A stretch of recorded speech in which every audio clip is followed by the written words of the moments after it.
Howdy, howdy, everybody. How you guys doing today? Here we are on July 20th, 2025. I am still traveling, but it is good to be online. I have been at the market show here in Atlanta all week, and you can see from my background, I did, last week I had the zoo online. I did make it out to the aquarium. So this is the Georgia Aquarium that's going to be playing in the background. It's about, I don't know, about 50 minutes of just scenes from the aquarium. I use them as backgrounds, and that way you guys get to see something of my travels and stuff as I'm going along. This was the shark tank here that was going, that you can see the sharks going by. It was just a fantastic place and location. Um, so last week we did, and I hope you guys can hear me. I'm going to go down and make sure if anyone can hear me. If you could confirm, that would be wonderful. But it looks like it's all working, but I just want to make sure. Um, I think I've got all the quirks worked out with the messages appearing. I am going to click on one just to make sure I do. So if you do have messages this week, hopefully I can get them to show up on the screen. I got that taken care of. I had last week we had so much fun with. If you missed it, it was a fantastic week of um, two truths and a lie. And what it showed me is that there was a lot of myths out there in the solar world that just people were believing. So what I wanted to do is, and I got a lot of feedback from the replay on that one too. So what I did is I put together just pure myths this week. Just things that you hear and people say, and some of them are kind of really, and others are just not really surprising. But I just want to clear the air and make sure we all understand what they are. Uh, Hello, Mike's Adventure Sparks. How you doing? I think I can hopefully. Let's see if I can hopefully show this week. Let's try it. Let's see. Let me just try here real quick. See what I got here. Refresh this page, and I'm telling you, I never ceases to amaze me the troubles I have with this thing.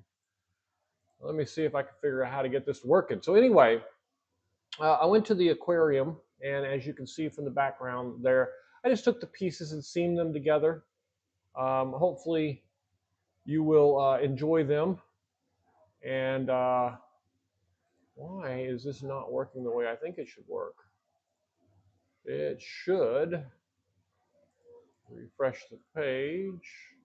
Oh, there we go. Okay, so that should get it to, what is going on here? Switch account, select stream. This one, yes. And why is that page showing up? I don't know. Let's see if this one's working. It is, and this one is not. Happens every week, doesn't it, guys? Every single week, I end up with the same problem where I can't get the feed to work, the text to work. Sorry about that. I'm just going to switch around a little bit here and see if I can fix this week. But anyway, so I covered a bunch of myths. So what I did is I went through a bunch of different myths and just kind of I just want to discuss them all.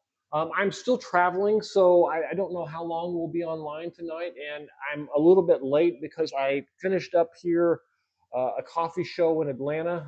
For all of you who don't know, a lot of my travels are doing shows for my wife's coffee shop. And this week we had a big show here in Atlanta, and uh, I wanted to go. Oh, I see what I did wrong.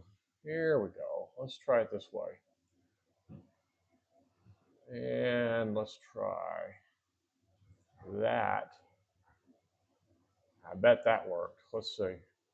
There we go. I got the chat working. Yay. Okay. So now we got the chat working. Hello, Mike. Good to see you again. Welcome back. And this week we've got, if you got questions, please let me know. I'll be glad to go through all the questions. Questions are always welcome. It's my favorite part of probably YouTube. I enjoy it just maybe almost as much as making some of the videos. I am going to focus here in the next couple of months on more concentrated how-to videos. It looks like you guys really want to see the different videos and stuff like that, and so I will focus on them very explicitly. I want to go into some great detail of installations. I want to build out the solar shed. I think I'm going to do a three-part series on it, where I do a 12-volt system of the solar shed, a 24-volt system of the solar shed, and a 48-volt system of the solar shed. I do have some travel in the middle of all that, so there'll be some other videos and things that we'll throw in, but that's going to be a lot of fun because I'm going to actually, instead of just showing you just the panels this time, because that's what I needed, I'm going to actually build a real solar shed complete with batteries, inverters, charge controllers, the whole works, and build you up from a 12-volt system, and then we're going to upgrade that to a 24-volt system, and I'll show you which components I've got that we can upgrade, which ones we can't, and then we're going to upgrade that to a 48-volt system. I haven't figured out exactly which 48-volt inverter and stuff I'm going to use yet, so that will be a fun one. It looks like I'm going to go big on that though, so not too big, but big enough to where that there's a significant reason to use the 48-volt. And of course, we'll break all those pieces down, and in the meantime, so let's get on to some of the myths, because I have a tendency to overspill my talk or just keep on rambling on. And so let me see. This one I know is working. I use this part of it every week. So let's start off with number one. There's one of the one of the big statements here is you should disconnect your solar panels every time you check your battery voltage. And I'm not even sure where this came from. The only thing I can think of is that when people are watching when the charge controller is putting that voltage in, and they're getting the voltage off of the charge converter instead of the batteries. So the biggest problem that I've seen with this, there may be some other ones, and there's going to be a little bit of voltage rise in there. If you've got charge controller pumping in, especially if you've got something pumping in, 100 amps or something, you're going to see a voltage that's somewhere between your battery and where the charge voltage is.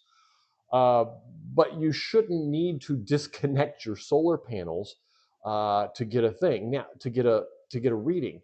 Now you can get a little bit higher than normal, but most of the time when you see a little bit higher than normal, this is caused by loose connections. And you're going to hear me, if you watch me with any regularity, you'll know that I preach loose connections are the number one cause of solar issues.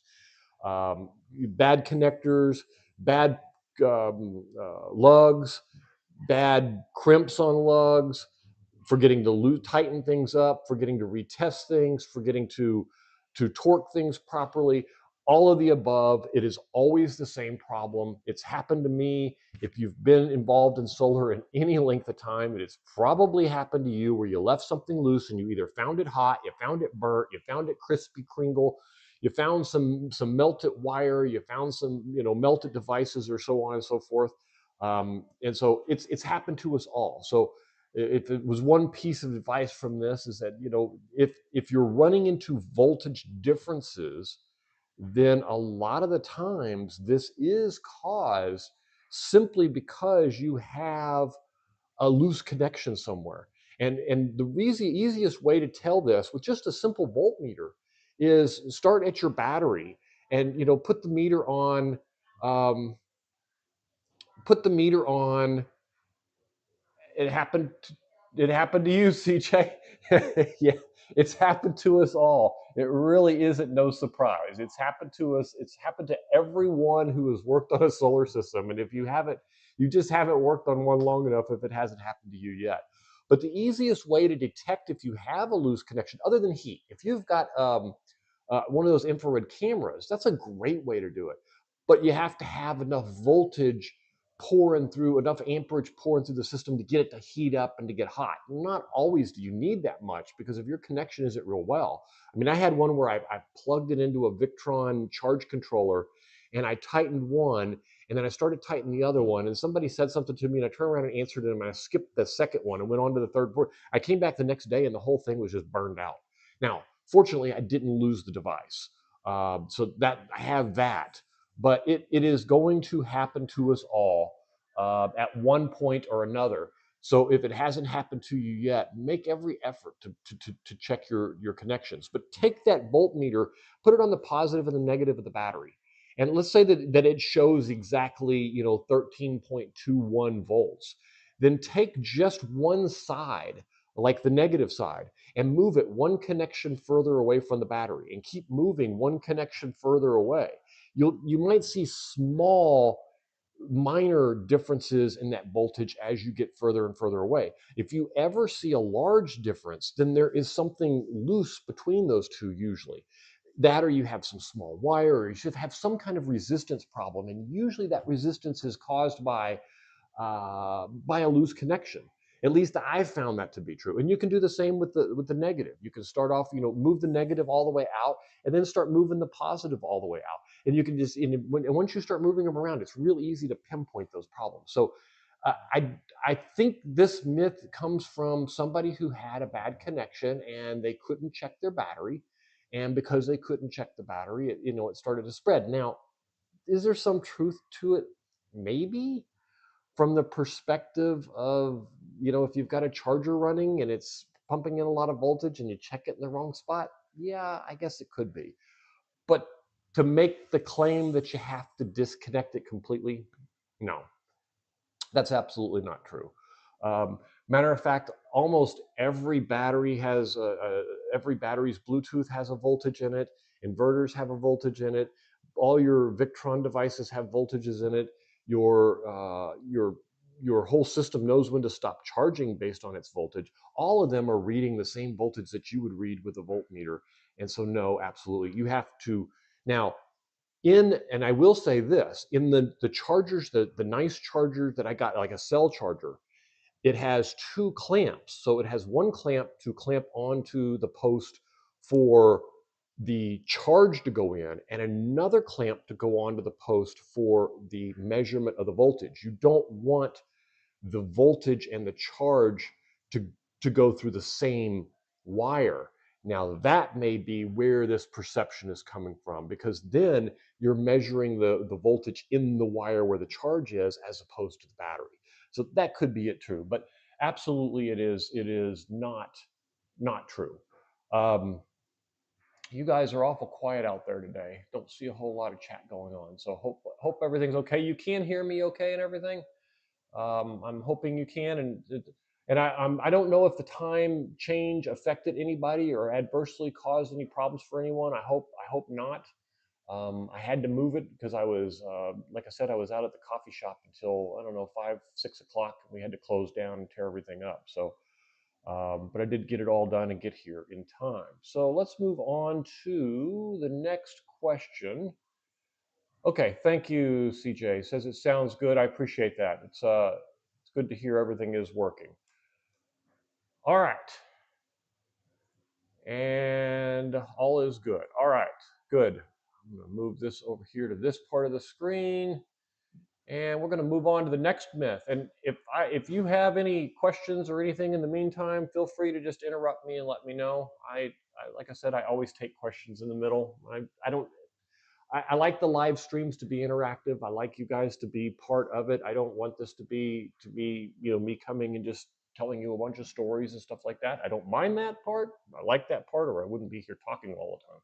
But at the same time, I want to make sure that this is your opportunity to chat and talk and participate in part of all of this. Lithium batteries explode easily when they get too hot.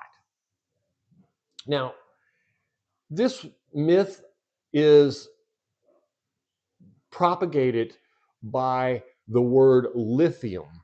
Now, there are many kind of lithium batteries, but there are two major ones that you have to be very much aware of. Lithium battery, like you would have in your cell phone, or you would have on your iPad, or you would have in some of your laptops, those were the ones that were on the TV as they were catching fire, they were burning up, and they were having problems. The lithium batteries that are in these cell phones can take a charge at a very high rate, and they can store a lot of power. And you can extract that power at a very high rate, and you can pull all of that power, obviously. But their lifespan is much shorter than a lithium iron phosphate. When they add the phosphate to this, it is almost impossible to get them to run away or to have that type of thermal runaway. Lithium batteries, on the other hand, can have that runaway. They can get out of control. But lithium iron phosphate, which is your LiFePO4, LifePod 4 batteries, or lithium iron phosphate batteries, it is completely different. Now, it comes at a cost, and I'll explain the cost. As I said, a phone battery, a lithium battery, or a lithium iron battery, you can put power in extremely fast, and you can put quite a bit. When you add the phosphate to it, and this is pretty much like metals, back when they invented steel and they learned to combine copper, nickel, and all those steel together to come up with stronger steel and alloys and those type of things. Same thing's true with battery. Lithium on its own can absorb a lot of power, and it can do it very quickly. Lithium iron phosphate is very stable and is not runaway. It's almost retardant to fire, to believe it or not. It is very difficult to get it to burn. Now, if it is in a fire and you catch your house on fire, or you catch your car on fire, or something along those lines, and the battery is there, it will eventually burn, but you really have to push it. But the cost to the battery is, it has a cost and it has a good side.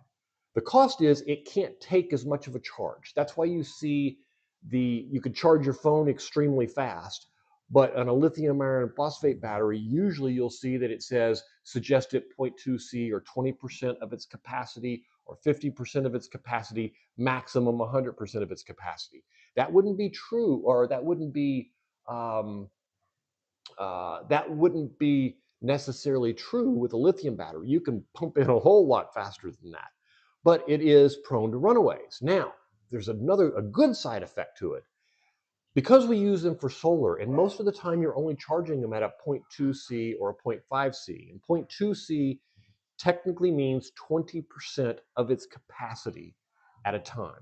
So if you have a 100 amp hour battery, you shouldn't be charging it at 0.2C, would mean that you're charging it at 20 amps. If you have if you're charging it at 1C, then you would be charging it at 100 amps. So that's what they mean by 0.2 or 0.5C would be 50%. And that increments in percentages based on how big your battery bank is. So if you have a battery bank that's 500 amp hours and you can charge it at, let's say, 0.1C, that would mean that you're charging at 50 amps, because 50 amps would be 10%. So 0.1 is 10%. So that should say that. But on the lithium iron phosphate batteries, not only does it slow down that rate of absorption, but it also makes the batteries last longer. And so you'll notice on your phones, a couple years after you've charged it and discharged it every day, they just kind of lose their oomph. Well, with lithium iron phosphate, the phosphate extends the life of them. And that's why you're seeing that these batteries have 6,000 cycles, and then 7,000 cycles. And now they're seeing 10,000 and 15,000 cycles. And a lot of people haven't thought about, what does a 15,000 or a 10,000 cycle battery mean to us? And the simple answer is 10,000 cycles. If you cycle that battery every single day, and you do the math on something like that, which we'll just do it real quick, 10,000 divided by 365, that means that that battery, 10,000 divided by 365, is going to last 27 years. Every day the battery is cycled. So the positive side to the lithium iron phosphate is the battery lasts much longer. The downside is you can't really store as much, and you can't do it as quickly. The big downside is they're practically impossible to have a thermal runaway. And so that is a myth, and it is a myth for that reason, is that lithium iron phosphate and lithium batteries are two different things. Lithium batteries do have thermal runaways. And Michael, I think I think I'm hoping that what we're referring to here is the, see if I can get that piece to go away. There you go. Lithium batteries will go into thermal runaway, and that is true. Lithium batteries, but lithium iron phosphate are different, and this is where this myth comes from. What is classed as a cycle? So, PJ, this is, your guess is as good as mine. So, and I'll give you an example of what I mean by this. I run my batteries and everyone has a different explanation for this, and I'll give you mine, and you can kind of take it for what it's worth. I run my batteries in my RV every day. They charge every night or every day that they can charge to 100%. They do. They run down to zero if they need to. Usually around 1 or 2%, my uh, grid will kick in and do some hold off until morning when the sun comes up. A cycle in my mind means that a probably about 80 to 90% discharge and then recharge. The batteries in my RV as of today or as of last week showed 226 cycles after a full 13 months of cycling every day. So does it mean every day? No, it doesn't mean every day. Does it mean a certain percentage of the battery's capacity up and down? I think that's what they're referring to. If you go into different batteries definitions and how they define it, I've seen everything from when it goes to a certain, when it gets, when it peaks out and then drops back down, and the highs and the lows every day counts as a cycle. I've seen other ones that just do a 80% discharge counts as one cycle, meaning that if I go 40% one day and then 40% the next day, that's one cycle. If I go 20% 4 days in a row, that's one cycle. What does a cycle mean? There is no industry standard for a cycle at this point. Um, and yeah, so and this is another good point. So your batteries have are 1 year old, and they have 133 cycles. So a lot of this would depend on how your battery counts it, or how the Victron shunt can count it. So Victron shunt will tell me how many cycles it's done, but it isn't even a battery. It's just a smart shunt. So it's really going to depend. I have two batteries that ran, two 12-volt batteries that were connected in series in the solar coffee trailer. And they cycled together every single day. They stayed in perfect balance. I monitored them. And after about 6 months, one of them showed 130 and one of them showed 118. Now, what does that mean? I would have expected one or two, and usually you will see one or two. Now, when they're running in parallel, this can be a little bit different scenario. So for example, I've got three EG4 batteries, three life power batteries, and they're running in parallel. Now I've got one of those who is generous with its power. It gives it up before everybody else, and its state of charge will drop a little bit faster than all the other two batteries.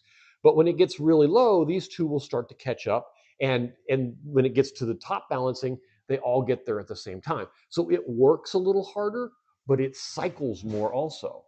So is it, in that case, I think the BMS is counting the amount of percentage of the battery that's discharged and charged as a cycle, and that would be it. But your guess is as good as mine. In some cases, I'm sure the JK BMS probably has some specs out that we could find that would tell us exactly what it is. EG4, I'm assuming it looks like it's percentages. The Victron has two statistics, if I remember correctly. The Victron shunt shows cycles and it shows full charges, so that you kind of have an idea of how many times it hits that peak also. So that's good. These are Pylon-Tech batteries. Yeah, so I don't honestly know. Every single battery that I have looked at has had a different way of counting it, and every person I've talked to has a different definition of it also. Some people think that cycling is every day. I cycle my battery every day, regardless of the depth of the cycle. A cycle is a cycle. Some people think that 80% is a cycle because that's what the battery stated, is that it's good for, a 10-year warranty at 80% depth of discharge. Does that mean that they're counting one cycle as 80% depth of discharge? Or does that mean that they only want you to do an 80% depth of discharge to handle your warranty for 10 years? There are no standards on it, and I haven't seen any. And if you know of any, or if anyone knows of any, I would love to read them and see what they are. But the simple fact is, the one that the myth that we're talking about here is lithium batteries explode easily, and we got off on depth of discharge. It happens. All right. Solar systems, I'm going to move on to number 3. Fifth, solar systems don't need breakers if you wire them carefully. And I don't know how many of you know me well enough to know my answer to this already, but the answer is absolutely a myth. Breakers are not there just for wiring so that you can connect them and disconnect them. They are there to prevent catastrophic instances. And let's just take a couple for example. Let's say that you drop your, you drop your glass of water and it runs down onto your inverter and into it and causes a massive short out. Let's say that you drop a wire while you're connecting it and you're being very careful and they cross and touch together. Let's say that something shorts out in your RV or your house or your electrical system, or the wires get too hot and they melt. Anything, it is a preventive measure to stop a catastrophe. And this said, not only is there one of these in my case, in a lot of cases you want to breaker or fuse on both ends of the wire, because a lot of the times what happens is electricity is pulled. When it's pulled out of the battery, it may run this way, and you're going to want this electricity starting over here to have all the stress of all this wire and all the pull coming this way. And then when it goes the other direction, you're going to want it this way. So a lot of the times you'll see people suggest to breaker or fuse on both sides. I have breakers on the battery, I have a fuse in the center of the system, and then I have a breaker on the inverter itself. So I have it in 3 different places. Do you need it in all 3 different places? The battery side protects each individual battery. The middle of the system protects the entire battery bank from the system as a whole, being battery power being pulled out of the battery, and then the inverter protects how much it's allowed to pull in total and how much it's allowed to push in total. So I see all 3 of them as important. Everyone has a different opinion on that, and I'm not an electrician, so if you're uncomfortable with it, the normal disclaimer: this is what I do. What you want to do is up to you, but I suggest that absolutely it is a myth that you don't need breakers if you wire them carefully. You always need breakers and fuses. Now, let's see. Let's go to, did that move? Yeah, there it goes. Okay. MPPT charge controllers are always more efficient than PWM. This is a myth in the sense that in most cases, in almost all cases, they are more efficient. They are certainly more expensive, but they're more expensive for a reason. They're taking the voltage and the amperage from one level and they're converting it to another and then placing it in, sending it off to your battery. Where the PWM is basically trimming that excess off and putting it in. Now, it takes power to do the conversion from a higher voltage to a higher amperage with a lower voltage. So if you have a perfect match across the top, and let's say that you're charging a battery at you're providing exactly a charge of 12.65 volts, and you have a solar panel that is 12.66 volts, and you want to use a PWM inverter charger, then it would work just fine because it's only going to be trimming that tiny bit off the top, and there's no cost of conversion. And in this case, it would be more efficient for PWM. But this is in today's world, this is an extremely rare scenario of when this would be true. It is almost always more efficient to use MPPT, but not necessarily always. There are scenarios, there are some very rare scenarios and very specific use cases that it is more useful to use PWM. All right, let's move on to myth number 5.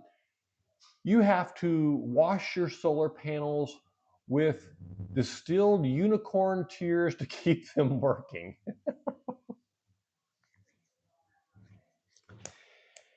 Yeah, I don't think I'm going to even I'm not going to entertain this one unless somebody here has suggested this question. You know, I went out to ChatGPT to get some of these, and I suggested that it throw a little humor in, and I guess this is ChatGPT's idea of humor. Um, the myth is you do not need distilled unicorn tears or distilled water to wash your panels. Just some good old fashioned, in most cases, just good old fashioned water and a little bit of a right rub. You can use some light soap, very light soap, and rinse it off, and you'll be fine. Unless, of course, you've got something like tree sap or something like that on them, you shouldn't have any problems with just a regular light, mild soap.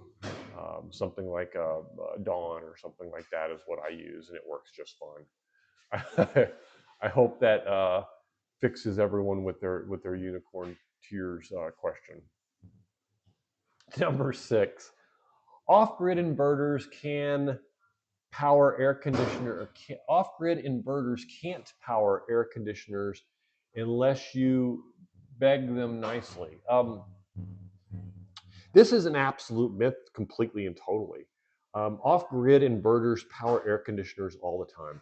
Inverters come in different sizes, from very small, several hundred watts, to extremely large, and we're talking kilowatts and megawatts. So absolutely, you can power any house or system that I've seen. I've not seen a house yet that is too big to power. Now, it may be a more complex system than you're used to. It may be bigger than you're used to, but you definitely can. Sorry, I'm having a little bit of a battery problem here. Trying to figure out why my system keeps telling me that the battery is let's see if I can get this thing to work. If I go out, I will be back. I've got to figure out why this thing is not charging.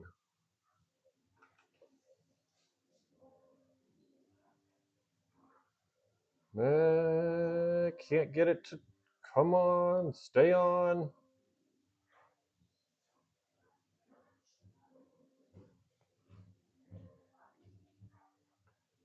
Sorry, I'm trying to save this thing from shutting down. There it goes, it's plugged in. I'm not going to touch anything.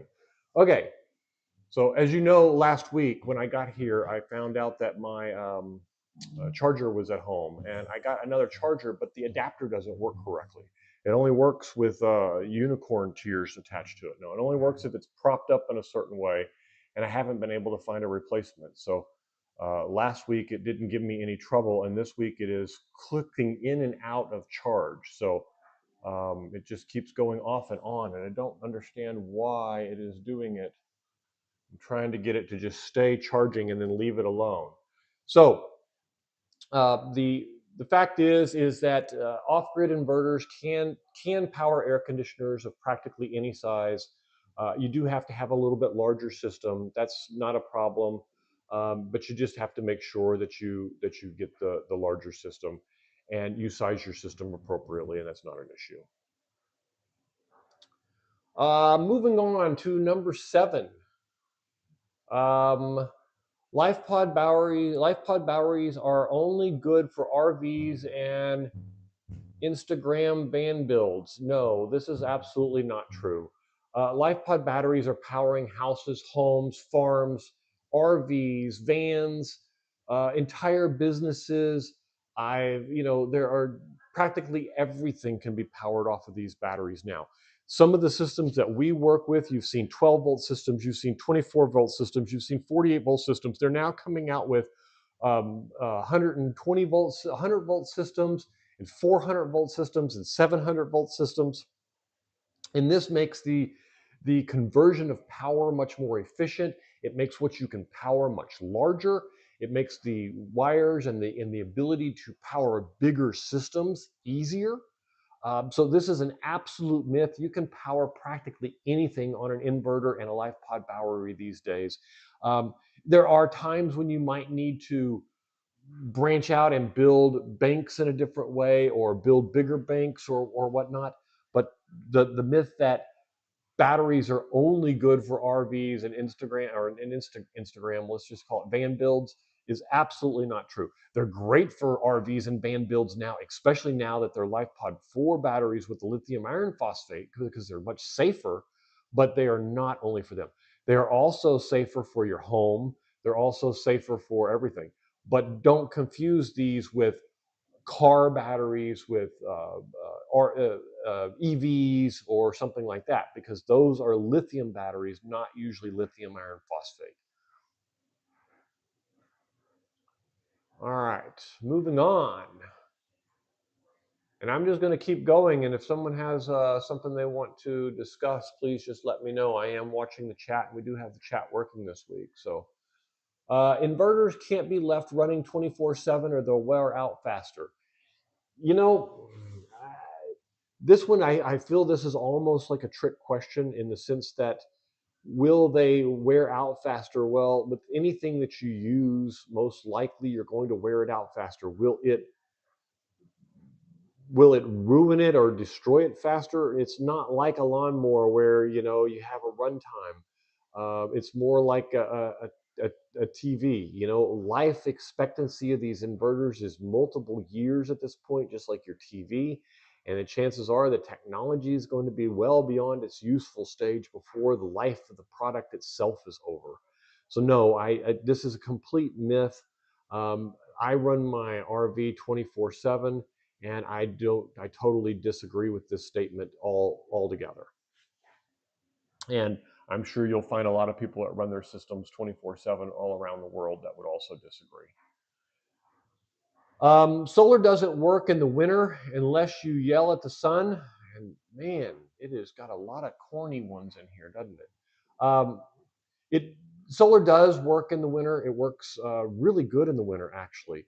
Solar panels, believe it or not, are not powered by ultraviolet light. They're not powered by the sun, the heat of the sun. They're not powered by friction or anything like that. They're powered by a chemical reaction from light. Um, and that chemical reaction from light is what you are looking for. And believe it or not, it works better in the winter when you get down to cooler temperatures, and you even have to accommodate that in some places.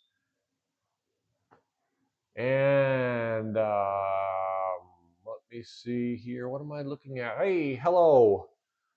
How are you? Good to see you. And is that Saraz Entertainment? Did I say that correctly? I can't. I'm sorry about it. I'm terrible at names. But hello, and how are you today? Good to see you. Thanks for joining.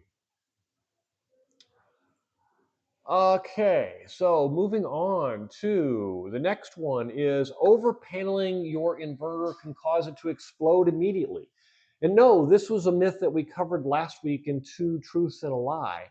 And the fact is that overpaneling up to 200% in almost all cases is fine.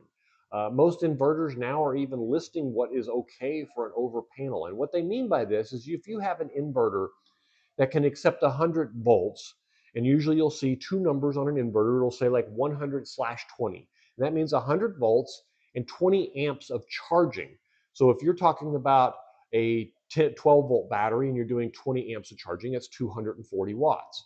Now, that means that you can provide up to 480 watts to that inverter to get it to charge. And now it's going to still peak out of the 240. It's not going to charge more than the 240, but it will, in fact, not explode or cause you any trouble in that fashion. This is true with the solar shed, and all of you know that have seen any of my solar shed videos. I have 3,000 watts of panels there, but I only have 1,800 watts of inverter. And that's simply because even if I did get all of the power from all of those panels, the inverter would handle it just fine and just would trim it off the top. But for the most part, it doesn't. So that allows me to get closer to that peak throughout the day and to run it that way. Let's see, here we go. What do we got here? Yes, planning to move into a container and want to run a fridge and an air conditioner with batteries and a solar panels. What are the best batteries to keep this running 24/7 in a solar system? So you're looking at just a container and want to run a fridge and an air conditioner. So you're going to probably want to take a look at determining what kind of air conditioner you're talking about. Air conditioners are high consumption items. I run a couple of mini splits in my RV, and I run 2 mini splits. I run a regular refrigerator. I run multiple type things like that, and I run with about 31 kilowatts of batteries and a 6,000 XP, which is 6,000 watts of power. It's probably a bit overkill for what you're looking for here, but a lot of it depends on the air conditioner. Window units can have large surge amounts. Mini splits can have nice slow ramp ups. Looks like it's going to be a small, let me see if I can get that, click on that. There we go. So a small 500 BTU. Okay, so that's a small, sounds like it's a mini split probably of some kind, being 500 BTUs, unless it's a window unit. But either way, it's a small one, probably going to be running in the around the 5,000, 6,000 watt range, 5,000, 500, 600 watt range, and probably even less than that when it gets down to temperature and is built to do it. If you're going to be insulated, then you'd probably be pretty good for that size. But I would say that you probably want to go with either on that size unit, if those are the only two items that you're going to be running. And what was that? A refrigerator? Let me go back to that one real quick. So you had planning to move into a container and you want to run a fridge and an air conditioner. So the air conditioners, I've got 12,000 BTU units in mine, and they run at about in a good hot day in an RV, not in a well-insulated RV. We're talking, container, you can go really well insulated, you can go not insulated. And some of them you can even bury in the side of mountains and stuff like that. But the container, you can, if it's insulated and you've got it's a 5,500 BTU unit or 5,000 BTU unit, the air conditioner looks like it's probably about 1.2 kilowatts on most of your refrigerators and stuff like that. I would say that you can get away with probably 5 to 10 kilowatts of battery and probably even as small as a 3,000 watt inverter. That would give you enough, a little bit of expansion room, a little bit of room to handle some surge depending on the air conditioner, and keep you in a pretty safe shape there. Hopefully that answers that question. If not, just let me know and we'll go back and revisit it. Michael, I'm looking to replace my lead acid batteries in my travel trailer to lithium. Should I disconnect my converter and install lithium ion charger? Converter and install a lithium ion charger. So the charger that you have, looking to replace my lead acid battery in my travel trailer to lithium. Should I disconnect my converter? And I see what you're saying. The converter is converting one. You got to remember, the converter is the opposite of your inverter. So your inverter takes your battery power and converts it to AC power for you to use for plug-in devices. And this Computer is freaking out on this power cord again. Really wish it would stop that. It's making me nervous. If seeing if I can get this stupid thing to come on and stay charging. There we go. Maybe I got it. Maybe I didn't. No, I didn't. Let me try something else. Let me try putting something bigger underneath this plug and see if I can get it to.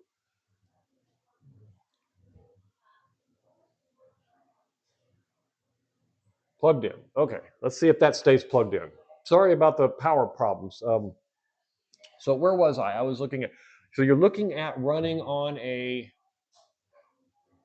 looking to replace your lead acid batteries, and should you? So the converter is the exact opposite of your inverter. It takes the 110 voltage or the 120 voltage or the 240 voltage and it converts it down to battery power so that you can run all your battery devices when you don't have a battery, or when you're plugged in so you don't have to have it. It's not necessary to get used to change it. A lot of them, depending on your RV, are lithium smart, but they are, and they will charge your battery, but they may not charge it up to the point that you want it to be charged up to. I did turn mine off in my RV, but it's depending upon the voltage. You're going to want to look at the actual device and find out if it's something that you need to disconnect. And that would be how I would handle that. Is first you're going to want to find out, is it something that you want to disconnect?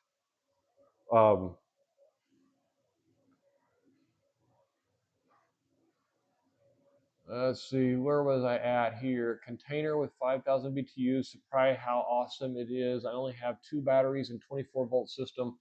That works great in a container. This is my first year with air conditioning, 5,000 BTUs. Surprise how awesome it is. Only have 2 batteries and 24-volt system. Yeah, and I would say a 24-volt system would probably work really good for that size of a thing. It's very similar to what I use in the coffee trailer, and I can comfortably run 2,000 watts, and that would also run your 5,000 BTU air conditioner, and it would run a refrigerator pretty good. I use it just to run a refrigerator or a couple freezers, to be honest with you. So I don't see that would be any kind of a problem there whatsoever. Getting 2 more soon. I'm assuming you're talking about getting 2 more batteries soon. Yeah, then that'll really sustain you, because it comes down to getting enough batteries to outlive the ups and the downs. I know for me in the RV, there was a big change from the going from 15 kilowatts of battery power to 30 kilowatts of battery power. At 15, I could make it through a day, I could make it through a night, and I could maybe make it through a second one if I had some bad weather. But with 15, I can almost always recover from those lows that came along. So there's sometimes it's that, getting to that 2.5 to 3 times your usage percentage is really where you're getting into the good stages. I got 4 new, like CJ says, I got 4 new 470 watt panels for 110 bucks on Facebook Market. There you go. That's exactly what I'm talking about. I love to hear these deals. As you know, I'm a big fan of finding good deals on solar panels and stuff like that. My most recent deal, believe it or not, I found a guy who was had paid someone to take them off of his roof so he could get a new roof. And he had 29 panels sitting in his back of his house. And he just wanted somebody to move them out of there. And so I offered to move them. And then he decided, well, I want a few bucks. So I offered him $200. I walked away with 29 panels in perfectly good condition. And now they're small, they're 250 watt, they're 260 watt panels. But I got 29 panels for 200 bucks. Just a fantastic deal. So CJ, great to hear that I'm not the only one out here sparking up these good deals and finding these things. And there we go. There's a thanks to CJ. And 370 watt, not 470 watts. Still a good deal though. It cools the cabin down like in 20 minutes, and I want to get a remote for the plug. And you know what amazes me about some of those little inverters is how fast they can cool things down. Isn't it amazing? You get those, the intake on those sucks that hot air in so fast. It is just amazing how quick that really goes. And I got air conditioning with minimal dials, so it can just comes on when it turn it on. Next time I think I'll stop the quietest window unit because the quiet ones are really quiet. I got, if you get a chance, I got one of those 25, what are those things called? The mini splits. And I put it in my RV, and it's 25 decibels when it's running in quiet mode. And do you know, it is so quiet that when it's on and I turn it on that quiet mode, I can't even hear it. I can watch TV, and the TV is so much louder than the thing. It is such a change in my RV from even from a Windows units. Those things are just amazing these days. And let's see, where are we at? We're at Michael. My concern is the float charging. Would this continuously charge from the converter cause damage to my cells? Actually, no. Especially if let me rephrase that. Most likely, no. You need to know what the converter is. If it's a lithium iron phosphate converter, it will safely bring it to the right charge. If it's lead acid only, it won't cause damage, but it will bring it up to that good zone where you want it to do some balancing and stuff. But you need to actually check it to make sure. Because the lead acid does charge a little bit higher than your lithium. So that part you need to know for sure. But they do sell converters that are made for lithium iron phosphate. So you don't have to go one way or the other. You don't have to make that decision and stick with only that one. You can get a converter that does them both. And if your RV is last 4 or 5 years, it may already auto detect. A lot of them have auto detected it, where if you've got a lithium iron phosphate there, it automatically runs at lithium iron phosphate voltage. If you don't, it'll run at the other one. But getting a lithium iron phosphate battery to that 100% while you're plugged into a park for a couple of days or whatnot, that's not a big deal. That's not going to be an issue whatsoever. You can even go for months at a time without it being a problem. All right. I think we got caught up on some of those questions. Let's see if we can get back to, where were we anyway? Let's see. I was on over paneling. So let's go to, you still get solar at night because moonlight bounces, right? Um, no, you do not get solar. You may get enough light to cause some phantom, I call it phantom voltage. It's not really phantom voltage. I've got 3 strings on my system. 2 of them pick up moonlight when it's full moon, but they don't produce any power. There is just simply not enough light. This is kind of like running your solar panels off of LEDs. Because they do run on light and not infrared or UV or something like that. They are truly ran on light. You can park under a street light or put an LED up there and get enough to show some voltage on it. I've got one string that runs at an idle voltage of 10 volts and another one that runs at an idle voltage of 16, I think it is, and then the third one that runs at 0. But they produce no power. None of them have enough voltage or enough oomph to actually produce any power.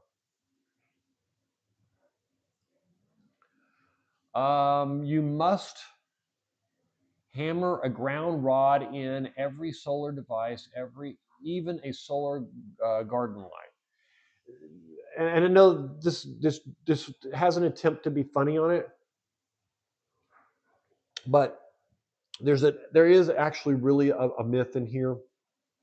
And the fact is that not every single solar device has a grounding necessity. This is like every generator don't have a grounding necessity. Every RV don't have a grounding necessity. But different inverters have different requirements, and you have to be very careful with which ones you have. Let's take an example I'm going to go back to the standard of the Victron. Victrons, most of them are certified for proper grounding, to work in RVs, to have that shared neutrals, to have all of that stuff. And there's a certification for all that.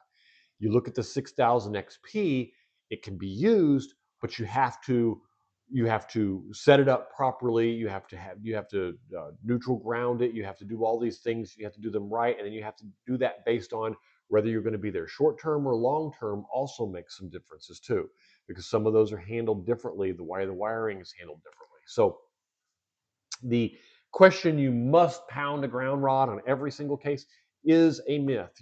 That is not absolutely true. There are a lot of cases where RVs simply do not have grounding. They have they work around it in different ways. But if you are going to be in a place, for example, if you are going to be in an RV and you're going to be permanently parked at some place for 6, 8, 10, 12 months out of each year, then it is a good idea to have a grounding rod and to deal with it that way. But it is also equally, if not more important, to deal with the grounding in the right panel at the right place. Only one spot at the feed that comes in from the main line should you be grounded, and everything should go back to that grounding. Even my solar shed goes back to the grounding within the RV to either pull from the pole or to pull from the grounding rod if I'm parked long term. So let me see what we got here. All right, you stupid charger, stop. See if I can get it to stay plugged in. Quit switching back and forth. Oh, how frustrating. It'd be good to get home just so I can have a charger that works all the time. Sorry, I'm hovering down and around 5 or 10% of my battery charge. So if you lose me, I will attempt to come back. Let me get rid of this so we can see the message here. Would plumbing water from low point to high point for storage when the sun is plentiful, and at night if power is needed, release water back to low point through a system that is generate power? You know, I don't know. I don't know what water generation is like. I know you can use it from streams and stuff like that, but then you're talking about my suspicion is that you probably wouldn't be able to get enough to do it, enough water to make enough difference. But I don't think I really know enough to say yes or no on that case. And so that would be really my question there, is how much water are you talking about, and how big of a system are you talking about? And then the question would be, would pumping all of that water, you're using the water kind of as a battery where you pump in, and here's what I'm envisioning is you have a lake that's 50 feet down. You pump the water into a large container, a 500-gallon tank, above your house. And then at night when you need power, you let it run down and power some kind of turbine to generate the power. And so you would technically be using the water for a battery. My suspicion is the answer is no, but man, is that a wild guess. I really don't know. I would love to know though, because it does sound like a fun project. So sorry, Andrew, I can't give you a full answer on that. If I knew more of the specs about the devices that you're using to run the hydro turbine for the water, it may be, but that's about it. Can I power my fridge 24/7 with two of these plus solar panels? Plus these two plus solar panels. Let me see if I can find what plus solar panels you're looking at. And let me just say this. It depends on how big the panels are. I have a refrigerator that runs 24/7, and almost all of your little fridges, your mini fridges, your freezers, your deep freezes, and all of them run at about 1.2 kilowatts a day. So if your battery can store, if you can generate more than 1.2 kilowatts, that means that 500-600 watts of power generated into a 24-volt battery. I run freezers all day, every day for months on end. It just sits out in a parking lot and it charges and it goes up and down every day. And when I go out to do a show, everything is always there. I keep ice cream there. I keep this there. As a matter of fact, it's more solid than the grid. So the answer is absolutely you can power it. My suspicion is you're looking at, can I power my fridge 24/7 with 2 of these solar panels? I would say if the solar panels are add up to over 500 or 600 watts, and you're in a place like I am and here in Florida that gets decent sun, then probably yes. But if you want to write me, email me some more details about explicitly what size the refrigerator is, the usage of the refrigerator, maybe take a picture of the sticker, we can do some estimates on battery size for you and get you a real idea of what it would take and tell you what size panels you're going to need to run it. And to give you some leeway. That's the big question, is how much battery space do you want for a leeway? It's easy to power it for one day because you can build up the battery over there. But if you want to just power it nonstop like I do, where even if you have a sunny day or 2 sunny days or 3 or 4 like we've had lately, that you can get away with it, that's where things get more tricky. And that's what you really want to pay attention to, because those are the days that kill everything. All right, I got to move on. We're getting lots of messages here. So I want to protect my stuff from lightning. And we all do, CJ. But here is the simple fact, and there is no escaping it. Lightning is going to just destroy everything if you get a direct strike. And it doesn't matter if you have power rods. Now, that I'm not saying don't ground them. I'm not saying they don't matter. Don't misinterpret it. I'm saying that if you get a direct strike, I don't care how many grounding rods you have, you are going to have problems. Thus, you still have surge protectors offered by the power companies here in Florida to protect you against it in your meter. You have surge protectors in your wall. You have grounding rods on your house. You have grounding rods at the poles. There's just thousands of devices here. The problem is that you're talking, the Back to the Future joke, 1.21 gigawatts. When you're talking that amount of power, there is nothing that you can do to stop it if it hits you directly. Now, can you do a lot to save your equipment? Yes, you can. But you have to be very careful not to do it wrong, because doing grounding wrong can do as much damage to your system as doing it right. It needs to be grounded at the source of your power, and it needs to be shared of all of your sources into one spot in order to make it work as best as you can. So be very careful with that you're not just pounding 100 rods all over the place thinking you're doing yourself good. Most likely, you're offering that power multiple routes, and multiple routes can be very dangerous in cases. Not only dangerous, it may help you in the case of a lightning strike, but it may kill you before you get there from electrocution. So please be very careful with that.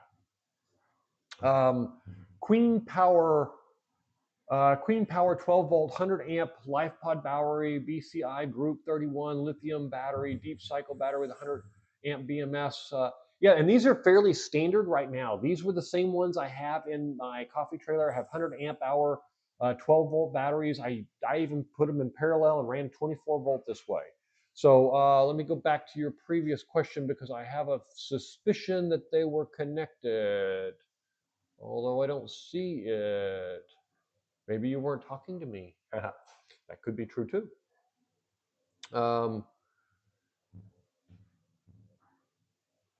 Those are good batteries, though. Those 12-volt batteries, and even the generic ones these days, they're amazing. Some of these batteries are just amazing. Some of them, if you get up to the higher ends, you get up in the higher ends of the usage, some of these cheaper ones can be dangerous. Some of these, but for the most part, the batteries are just amazing these days.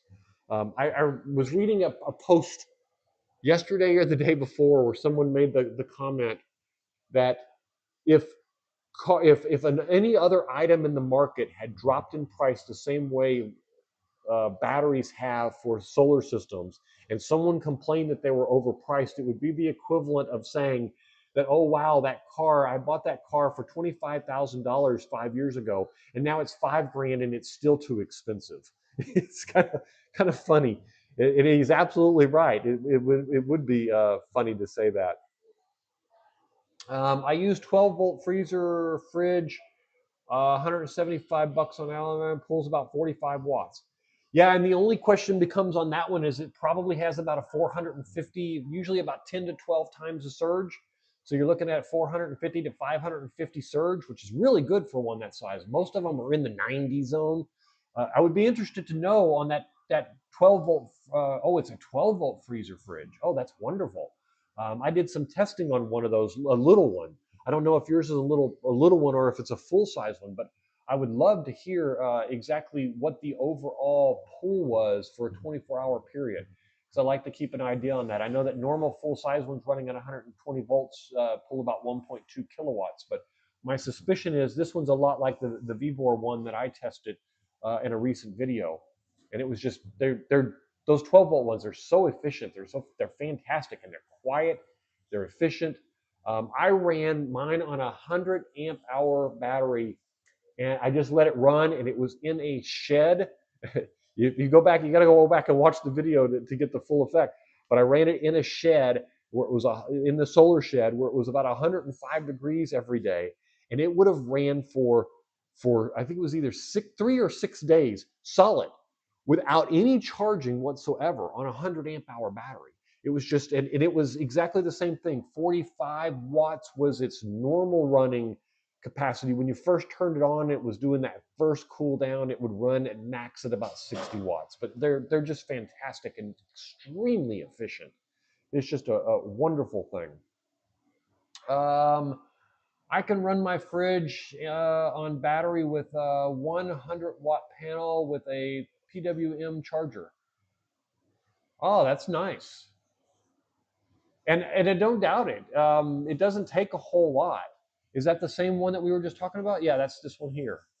So this 12-volt freezer, if I can get that to show, there we go. The 12-volt freezer for 175 bucks on Amazon. Yeah, with 45 watts, there's no reason why you shouldn't be able to. And it runs all day like that, huh? If you get a shady day, will you run into problems if you get a day without a lot of sun? It seems like it'd be pretty close because that would be 600 mega.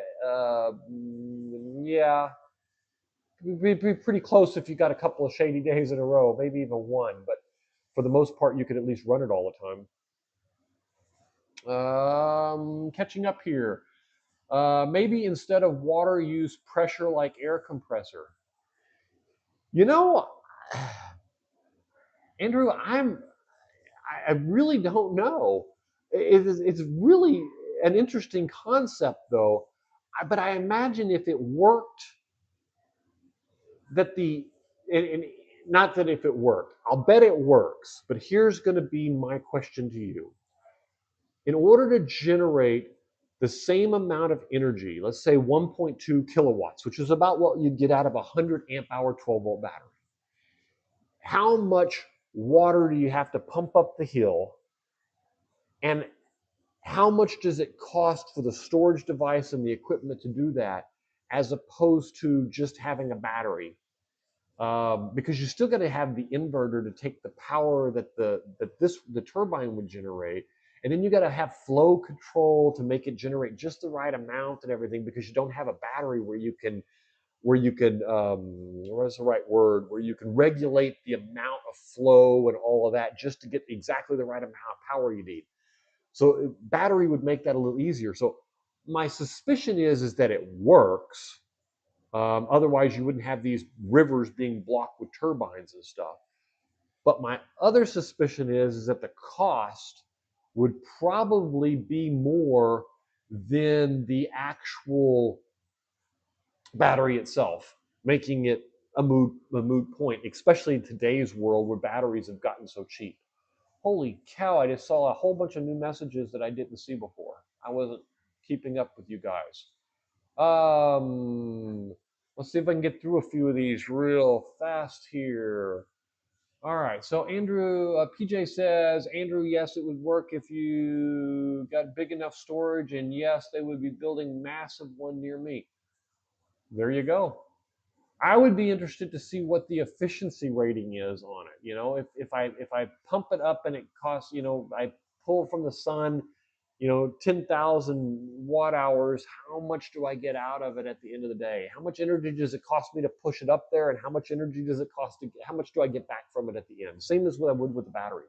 And then it costs an analysis. But obviously, as I was thinking, it probably would work, but how efficient would be another question. But it's an interesting question. Um, one battery does it easy. CJ, yeah, okay. Looks like a cooler. Okay, so yours is the same as mine. Mine's a cooler. Mine's from Vibor. I'm actually using mine on the trip this time around. I'm just kind of abusing it a little bit. I plugged it in Cocoa Beach, Florida. I ran it in the solar shed for a week before I left with abusive temperatures, running it at 110 volts, and then I switched it to 24 volts in the middle of that, and ran that for about 3 days, and then I switched it to running it off of a car battery in the back of my truck on the trip here in the sun outside, and it handled that, and it kept everything frozen. And then when I got here, I switched it to refrigeration mode and plugged it into a wall and filled it full of refrigerated materials like milk and stuff like that, and ran it at exactly 33 degrees to see if I could get it to just keep it right at the edge there. And I've just been abusing it. It has kept up fantastically. It's wonderful. They're wonderful devices, absolutely. Much more efficient, I think, too, than the AC powered versions. If just pure AC powered versions. But I don't know that for sure. But I probably should do some long term tests just to validate it, because it's an awesome off grid solution for refrigeration. And I wish they made them in a little. I guess they probably do. The 12-volt RV versions are probably bigger versions, but a lot of the RV ones are just they're not as well made as these little ones that we're getting here. Okay, where am I at here? I've been thinking about people's gutters making energy from people's homes since I was a little one. I've been thinking about, oh yeah, I wonder if you could put a little turbine on that and pump that into a battery.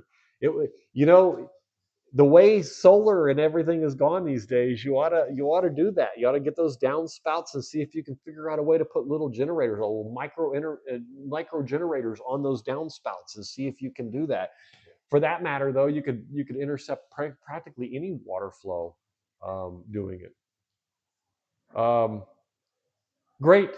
Thank you. I'll take a look at your email, and I will make sure I get back with you. If it is not tonight, then hopefully by tomorrow night. I am traveling tomorrow.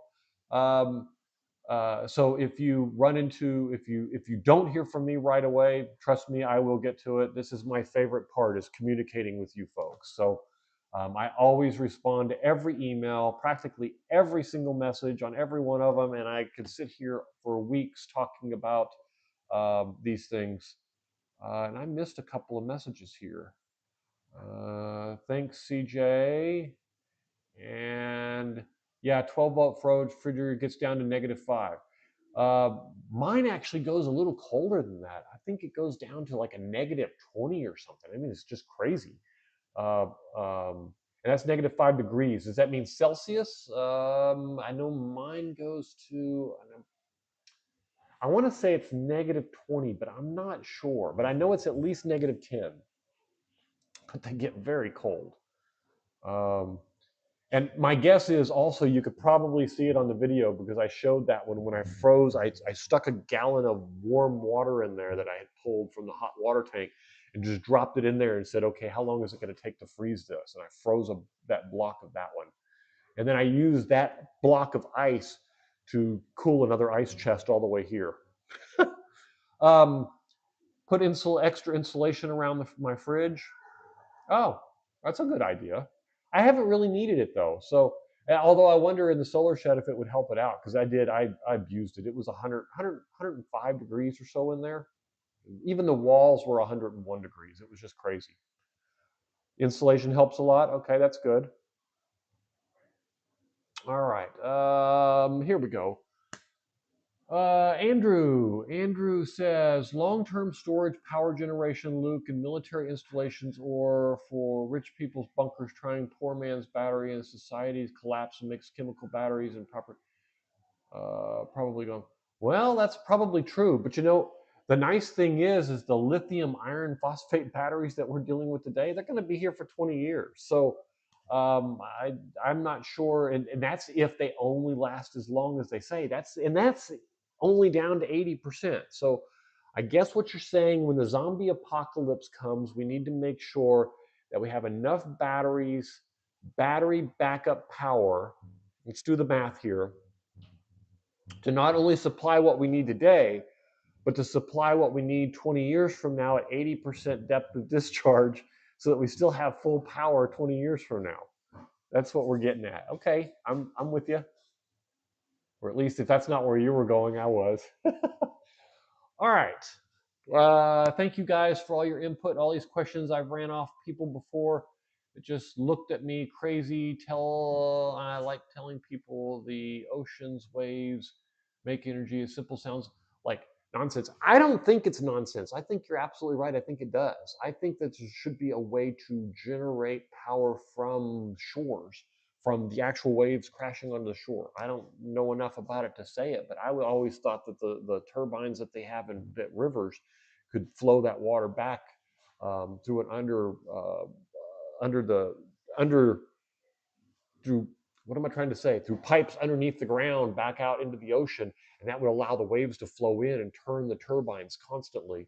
But what do I know? These portable washing machines look pretty amazing. Also, I want to get one. You know, CJ, I actually ran my wash machine, a full-size wash machine, on the 12-volt solar system that we built in the Livestream back, oh, I don't know what it's been now, 5, 6, 7 weeks ago. And I'm going to do a 12-volt system build here in the next couple of weeks. It's going to be exactly that. I'm going to take the solar shed, we're going to do the panels, the inverter, the charge controller, the whole thing. We're going to build it all the way from scratch, all the way up, and we're going to run, and the wash machine will be one of those items that we run. And it's going to be the full-size wash machine. So I'm not going to do any of the portable ones or anything, because you can get away without a dryer, but you can't get away without a wash machine. Unless, of course, you want to be one of those people that nobody else wants to be around. Let's see. And a diesel heater. Yeah, I live in Florida for that exact purpose. I'm not real fond of cold weather. it's it's not my favorite thing. So, what part of the country are you in, CJ? That you need a diesel heater?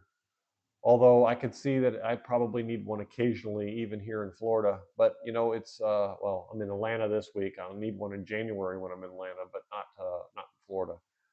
Um, I'm looking at every way I can. Let's see, I'll read it over here. It's a little easier. I'm looking at it every way I can, planting certain trees in certain points of the home to cool it down a little bit like that.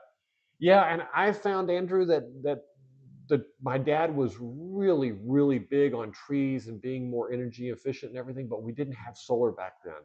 And so I have just decided that I'm going to go the opposite direction. And instead of trying conservation, I'm going to try um, absorbent production and use that for my source of energy.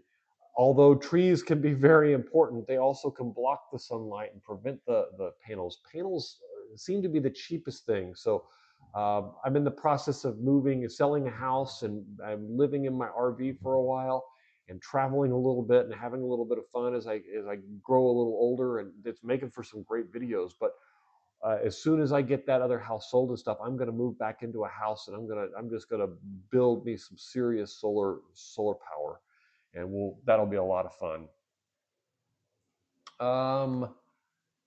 Will EMP wipe batteries, especially ones with BMS systems?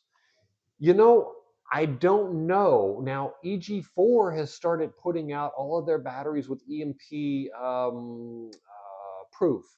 So my suspicion is maybe today that it would affect quite a few of them. but I don't think it's going to affect all of them. I don't think it's going to be anywhere near what it was 5 years ago. And I think another couple of years from now, I don't think it'll get to any of them. I think they're all going to be EMP proof because it's already started. I mean, the certifications, the announcements were huge 6 months ago when EG4 announced that their 12,000 XP, or was it 18K PV, all of their big inverters were all certified. All of their big batteries were all certified. They certified their Life Power LL batteries, lithium LL batteries. And so all of them came back with certification. Now they claim, they think that the Life Power 4 ones are also going to be certified. They just haven't got the certification back yet on them. But obviously that stuff takes time. So that would be interesting to see. And so could it? Yes. But at the same time, would an EMP that knocked it out prevent you from bypassing it and still using the batteries just without the BMS? Probably. And in my case, all I would do is just take all those BMSs that burned out and parallel them with the ones that didn't burn out and continue using them. So, but it is something to think about. You know, if you're going to be, I hate to joke around about the zombie apocalypse, but if you're going to be running from them, if you're going to be doing it, and you're talking about more of a nuclear holocaust than anything. But yeah, I agree. And it's fun to talk about either way. So it would be cool if they showed more solar powered stuff in post apocalyptic movies, you know. And you know, I was cussing at the screen just the other day for that exact reason. What was that movie? It was the Mad Max movie, and the one, and I don't remember which one it was, but the one where the guy has the variation of a plane. And I kept thinking to myself, well, if we have a plane, why can't we have a variation of some kind of solar powered something? Um, so I was in the same boat with you. Tennessee. Okay. Um, so Tennessee, so you are going to have some cold weather up there. You're going to have some, yeah, you're going to have some ice storms too. You don't get too many ice storms though. Most of Tennessee. Are you in the hills of the Tennessee, or are you down someplace in the lower areas? Because Tennessee's got some hilly areas that can be really cold. And you probably do, talking about, you said diesel for heater, right? And a diesel heater, yeah. So makes me wonder, are you still using a lot of wood and stuff? Because there's still a lot of people using wood up there to for heating also. I will leave a portion of my container home not installed, like a closet, just to dry my clothes and hangers. Did I miss something? I think I probably did. Don't see it anywhere. Oh, not insulated so that you can dry your clothes. Oh, yeah, duh. Sorry, it didn't connect what you were talking about for a second. So, yeah, that would be a good idea. That way you have that way it's not all cool. Although the air conditioning does help dry things because it pulls the humidity out of the air. You wouldn't think that it would work that way, but if you think about a dryer, a lot of the times the dryer has to inject the heat because it fills with moisture.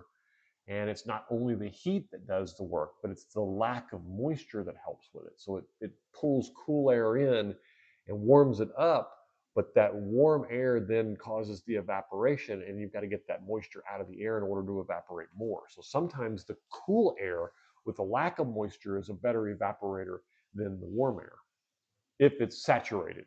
If it's saturated, let's put it that way. Hello from Argentina. Batteries are very expensive. Do you think it is cheaper to DIY battery?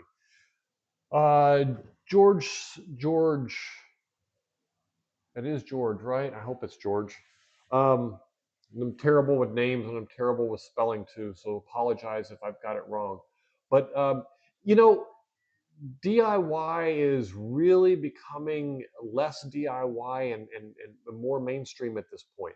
Some of the new battery banks that are out, you can almost DIY the same battery for the price of a DIY battery. So let's back up for a little bit And let's talk about the different levels of battery participation here. So you've got, the upper end batteries where you're still looking at $1,300, $1,400 today, right now.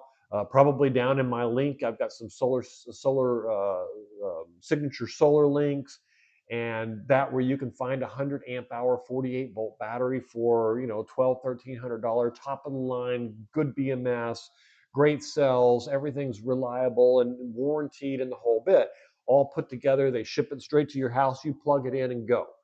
And then you have the extreme other end of that, and can go back and look through my videos and find my DIY battery where I built one 3 times the size.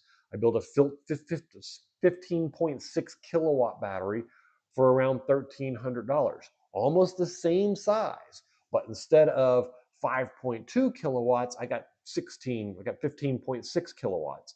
And now everything in the middle, as these companies realize that there's a market here, now they're producing cases for these batteries where you can buy the cells at one price. And it really depends in Argentina. It depends on here in the US, we're dealing with a little bit of tariff uncertainty as we sort out all of the tariffs and all of that kind of stuff. But if you don't have tariffs, like some of the countries over in New Zealand and a lot of the ones over in the European Union, they have a lot lower tariffs with China, then you can get away with DIY batteries dirt cheap. But you could buy one of those cases for a few $100s where you don't even have to build them anymore. And I mean, you don't have to build them in the sense you don't have to put together a case. If you watch my video, you'll see I built the walls and containers and the compression and the connectors and the fuses and the outlets and the BMS and wired it all myself.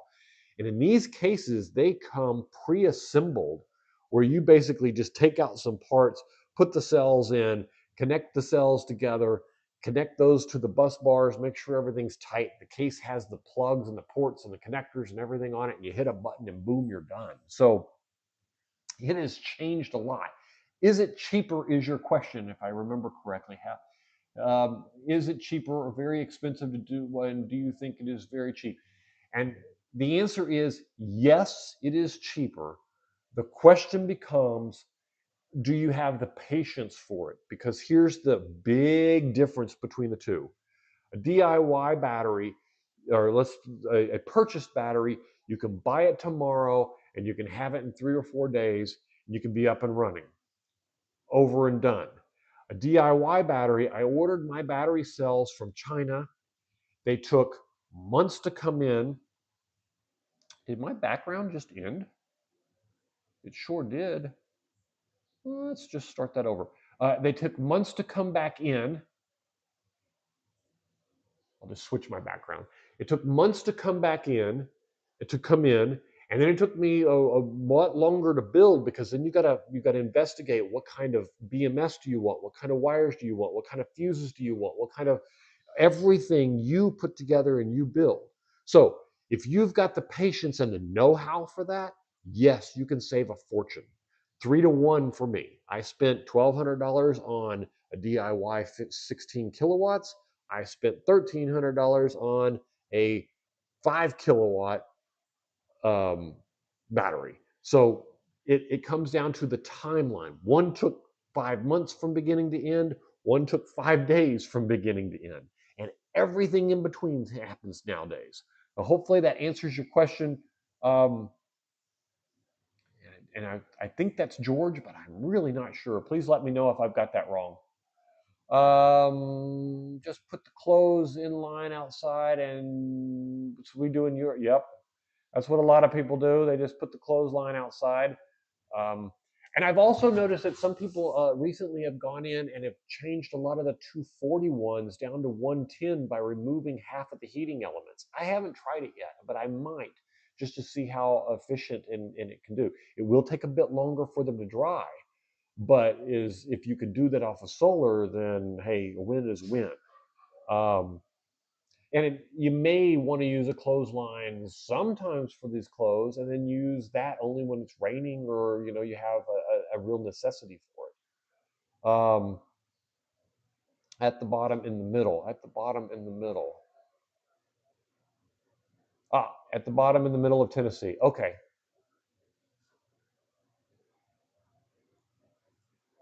And I do wood stove. Okay, I thought you probably did. A lot of people in Tennessee, you got lots of good trees there. You got lots of good supplies of wood, a lot of aged wood, a lot of good quality type stuff there. So that makes for good, and rainwater. Okay, that's even better. Very self-sufficient part of the country. Wish the whole country was like that, but we've all gotten away from it. We've all come so dependent upon the government to give us everything, do everything for us, that it's kind of funny how we're having to relearn how to be self-sufficient again. Color Maker, welcome, Color Maker. I don't think I've seen your name show up before, but welcome to the channel. I'm glad to see you here. In the future, we won't need solar panels, just toaster size home nuclear reactors. And you know what? I think you're probably right. I don't know how many years away we are from it, but man, will it be cool when it happens. Just unlimited power from a thing. It kind of reminds me of the Iron Man movie. If you remember, he went in and put the arc reactor, I think he called it the arc reactor, in line for his big, beautiful tower in downtown. So it was basically the same thing there. So but I think Color Maker, I think you're probably right. I think it probably will be happening in the future. How far in the future is the question, because they still have, you know, a little bit of science. I'm going to say science. They still have a little bit of an education on how to stop the nuclear reactor runaways and stuff like that. Once they find a safe way to do that, though, I think I'll be one of the first in line to do it. Um, Andrew says, parabolic dish. I think besides complexity for some form of engineering would be paradox dishes. So focus light into a center point that water is at it continuously that produces steam turbine. Is there any more than that? No. Okay. So yeah, so you're thinking about a steam turbine from a parabolic light boiling off the water. It could be. I got a friend who works in that likes to work on old steam engine trains, and they're very efficient, and the technology is very simplistic, but it's very efficient. So maybe we'll have to wait and see on that one. But it sure sounds like fun regardless, doesn't it? All right.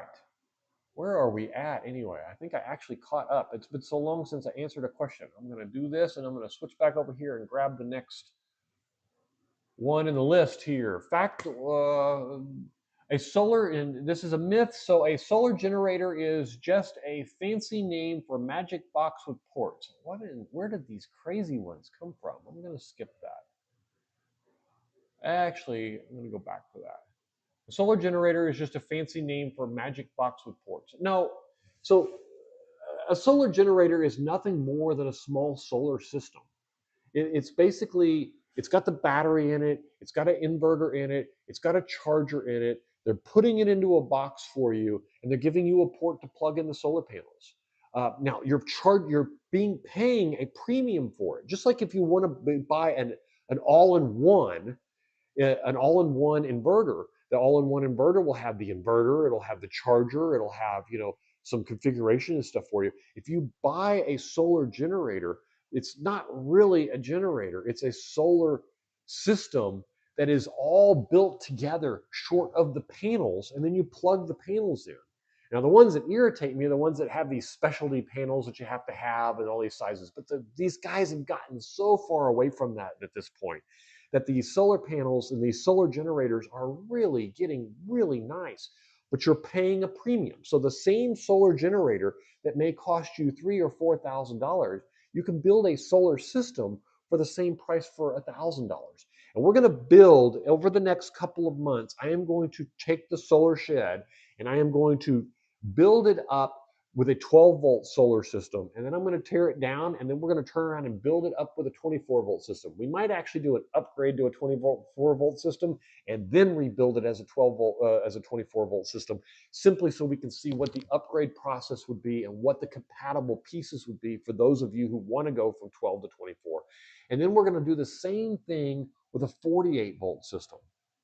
This is going to be extremely fun project because we're going to do it in a true solar shed where everything in the shed gets powered from it, and it's even going to be providing additional AC power to the RV or to whatever other devices I want. I'd like to provide a portable charging port for either an RV or maybe even some go-karts or stuff, go-karts, golf carts in the area around my place. There's a bunch of them. So, but getting back to the question here, a solar generator is not a fancy name for a magic box with ports. It is a solar system. It just has all of the pieces all connected and all built for you. But keeping in mind, you are paying a premium for that. There isn't nothing special about that. It is just a very expensive connection, in many cases, a very nice one. So don't get me wrong, it's not expensive without a reason in most cases. And Andrew says, in the 1950s, America had stuff like that for kids' board games. Haha, toaster reactors. Yeah, yeah, sure. We had it, and all those kids died of cancer. Um, yeah, unfortunately.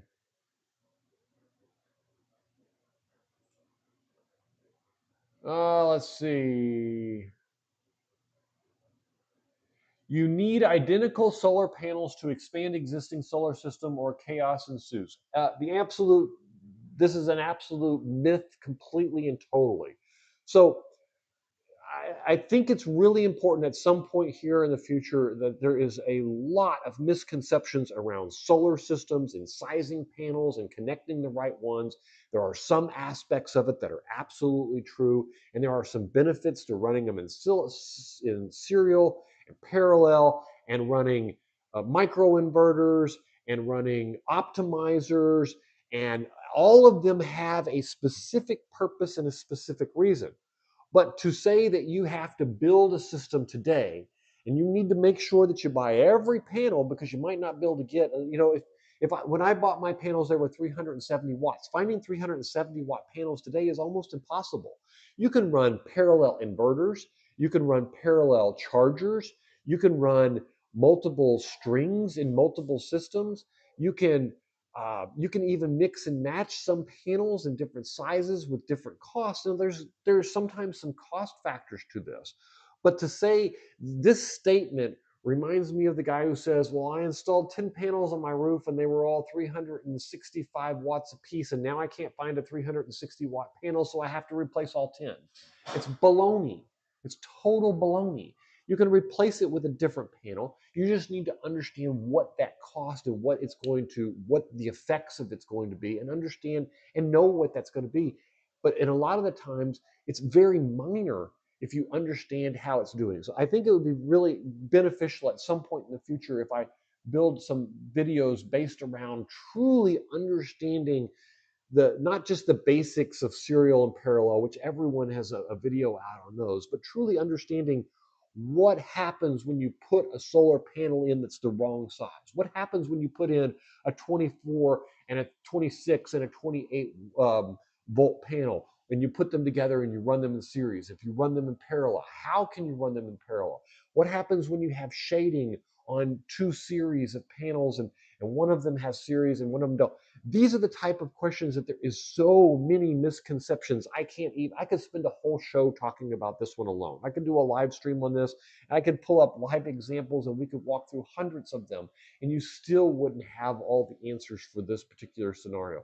But there are so many myths around this. Every scenario, it can be handled, and usually there's a right way and a wrong way to handle them, and there's a more efficient way to handle them. It depends on what you want to pay for that cost. It's no different than over paneling. It is very standard in a house that you have a 10,000 watt inverter and 12,500 watts of panels. Yes, if you're producing 12,500 watts of energy, it's only going to use 10,000 watts of it. Or yeah, because it's 10K inverter. But most of the time you're not. And what ends up happening is that you get more out of your 10K inverter because of it. The same thing's true with serial and parallel and running these together. So I think it's very important that we go into that in much more detail at some point in the future. And if any of you have specific questions around that, please send me an email with them and let me know what they are, because I want to make sure those videos are concise but detailed enough that we really get a really good understanding of serial, parallel, how shading affects it, how different voltage panels affects it, how you can hook them up, and not only how the proper way to do it in the perfect world is, what is the effects of them. And that is one thing that a lot of people don't understand. What is the effect of mixing different size solar panels together, so that if I do this, this is what should happen. And if you understand that cost and you say, look, it's going to be 10% less efficient, or I'm going to lose 5 watts off of each of these panels over here, or I'm going to do this. In a lot of cases, people are willing to pay that price, or willing to accept that loss, or willing to accept what's going to happen, but they don't know, because the only answer anyone ever gives them is, no, you should never do it, which is complete and utter crap. Okay, moving on. Solar panels take more energy to make than they'll ever produce, but we do it for vibes. And this is baloney. At least it's baloney as far as I know. And if someone knows the difference, then yeah. A lot of these solar panels are designed to last for 25 or 30 years. Do a lot of companies, solar farms and stuff, get their money's worth early and replace them with new panels because they can generate more power, and then sell those panels off to someone like me who can find them for 8 or 10 or 12 or $15 a piece on Craigslist or Facebook? Yes, but does that mean that they cost more than they're ever going to produce? No, I don't believe that, and I believe that the efficiency. A lot of times when industries first start, that was probably true. It probably did take a very precise manufacturing process and used a lot of energy and did a lot of things to cause these type of problems. But that's not true today, and it certainly won't be true tomorrow or next month or next year or 10 years from now. It is the efficiency and the education that we're getting from these and learning from these is absolutely going to get better as time goes by. Have we really been online for an hour and 42 minutes already? It seems like 10 minutes to me. Um, okay, so we are going to, I'm on myth 16 already. All right, so we are going to go on to the next one, which is tiny systems under 500 watts are immune to fire, rules, and common sense. Obviously, part of this is tongue in cheek, but the tiny systems, the 12-volt systems, the little ones are extremely dangerous in addition to the big ones. Yes, they're a little bit safer for human touch. In other words, touching a 12-volt battery, the likelihood of that power jumping and causing you some harm is less. And I'm not going to say it doesn't exist. It is less than if it is a 48-volt system, or a 120-volt wall plug, or a 240-volt, or even a 92,000-volt line running on a power line across a thing. As the voltage goes up, the power more easily can transfer across, and it can much easier cause damage. But that does not mean that it can't generate with a bad connection. And I'm going to go back to this again. And for those of you who know me, I'm going to have a little bit of a rant about bad connections. If you have a problem with a solar system, 9 times out of 10, it is going to be a bad connection, a bad crimp, a bad connector, a bad cable end, or something along those lines. And if you're not watching and paying attention and double checking every single one of them, and it hasn't happened to you yet, you're going to end up with one that causes you problems, and that's just a simple fact of life. So all 12 volt, 24 volt, 48 volt, even the 100 volt and the 200 and the 400 volt systems that aren't as friendly, and a lot of them over 48 volts. The reason a lot of the DIY stuff stops at 48 volts is because at around 50 volts, and certainly at 100 volts, it starts getting to where it's easier to be dangerous and to cause massive harm. That doesn't mean you can't get danger, you can't hurt yourself or kill yourself from 12 volts. Obviously, you can with enough amperage running through something like that. You can, but most of us know you can go out to a car and you can tighten the terminals down on your 12 volt system with relatively low chance of you touching something in your car and it shocking you. A 48 volt, that increases. 120 volts, you absolutely would get shocked. And 240, I mean, obviously anything over 100, they say, could kill you very easily. That doesn't mean the lower voltages can't.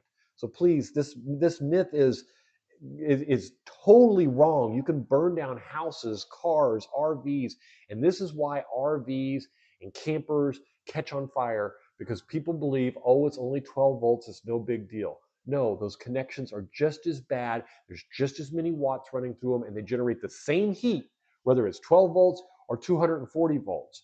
If it's 240 volts and 10 watts, and it's 12 volts and 10 watts, it's still 10 watts. It generates the same heat. I think I've got a comment here. Here we go. I once saw a video a while back with someone building solar panels out of used CDs and DVDs wrapped with wires. Is it possible? You know, I've seen a few of those videos and I know it is possible. And I've actually thought about doing some of it at some point, but I just don't have enough time in my day to mess with something like that yet. I, you know, I recently I found, those 29 panels for 200 bucks. It is hard for me to rationalize spending 10, 12, $15 of parts off of Amazon and Alibaba trying to scrap together some wires and resistors and stuff to build a 5 watt or a 10 watt solar panel. But it sounds like fun. And maybe in another 10 or 15 years when I retire and I don't want to work anymore and I have more time on my hands, I will build something like that. But today, I know it's possible. Yes, you can do it. Absolutely, it works, but I have not ventured into that far. I have ventured into, however, all the other electronics around it, and we'll get into probably some of that over the next couple of months, where like the ESP32s with the home assistant, the solar assistant, the home automation, the connecting your solar system to them and running all that kind of stuff. So we will definitely get into some of that. I love that type of electronics where I can, you connect the Victron devices to an ESP32, which communicates through your Wi-Fi and reports all of the statistical data to the home assistant and all that kind of stuff. So that kind of stuff, definitely. But the building of the solar panels, no, I haven't done that yet. Although it does sound like a lot of fun. I wish I had that kind of time these days to do that kind of stuff. I just don't. All right. Series wiring lithium batteries without a BMS is totally fine if you believe hard enough. Series wiring lithium batteries without a BMS is totally fine. And this is a crazy notion that you would ever hook up a lithium battery without a BMS. I know a lot of people can do it. I know technically it can be done. And I know that lead acid did not have BMSs for years and years and years and years. The difference here is that in today's world, lithium ion batteries are really expensive. They have very, very long lifespans, and you can completely destroy them. You can cause massive problems and fires and damage and all kinds of stuff. I personally will never, ever hook a lithium or a lithium iron phosphate battery up without a BMS, period, the end, short of my phone or my iPad or whatever the case may be. In a solar system, it will never happen for me. Can it technically be done? Yes. Should it be done? No.